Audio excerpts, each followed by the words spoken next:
Alors, on va passer à la rubrique que j'ai appelée pompeusement de Biz Quiz, donc D'accord. un quiz sur le business. Ouais.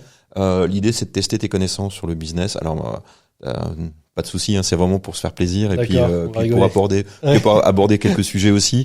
Donc, si tu connais pas certaines réponses, c'est normal, mais moi, je les connaissais pas avant de les travailler. Alors, là, on va parler de crypto-monnaies. Tu aimes les crypto-monnaies Ouais, je m'intéresse pas mal pour le coup. Ok. Je trouve que c'est quelque chose d'assez pareil passionnant. Alors c'est marrant parce qu'on fait le lien un peu avec, tu sais, l'espace, c'est quelque chose qu'on connaît pas, qu'on maîtrise pas, qui est vraiment très lointain. On a tendance à en avoir peur par définition, mais je trouve ça assez intéressant en réalité, sur tout ce qu'il y a derrière la crypto d'une manière générale, le Bitcoin et tout ça. Ouais, c'est vrai que c'est un univers passionnant et méconnu. On sait que c'est amené à durer et on sait aussi que le Web 3.0 c'est une réalité et tous les jeunes qui nous regardent, pour eux c'est une évidence, mais pour nous qui sommes vraiment entre deux générations, c'est vraiment un cap qui est difficile à faire. Il faut j'invite tout le monde à s'intéresser pas forcément au Bitcoin et à l'investissement en crypto-monnaie, mais à comprendre que derrière il y a une techno qui est la blockchain qui est amenée à durer. Et je suis d'accord. La blockchain,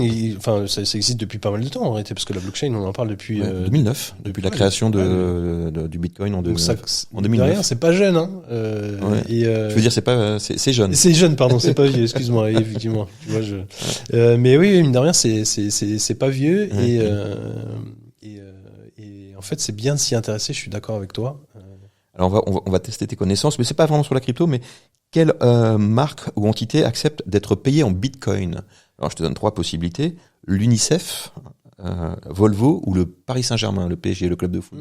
Alors honnêtement, je sais pas. Je vais essayer de déduire. Je pense pas que ce soit Volvo, honnêtement.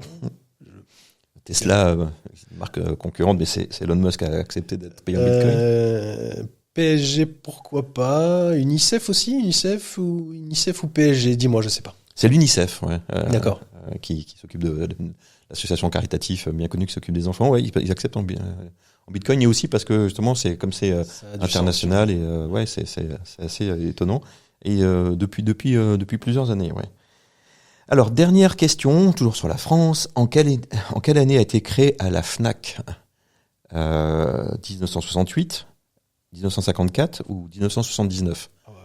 Même combat que pour Steve Jobs, je ne sais absolument pas. Alors ok, c'est 1954. D'accord. Ouais. Okay. Est-ce que tu connais le nom de l'acronyme de la Fnac?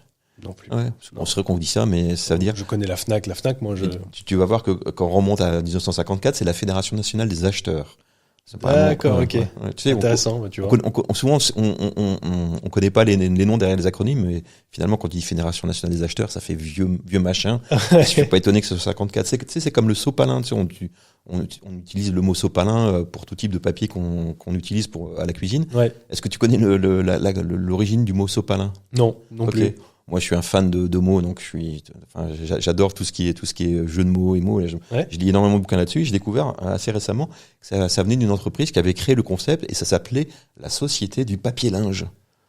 La Société du papier linge, c'est devenu en résumé sopalin. Et c'était après-guerre, tu vois, c'est très très ancien comme concept. Je suis content d'être venu, j'aurais appris pas mal de choses aujourd'hui. Merci à toi.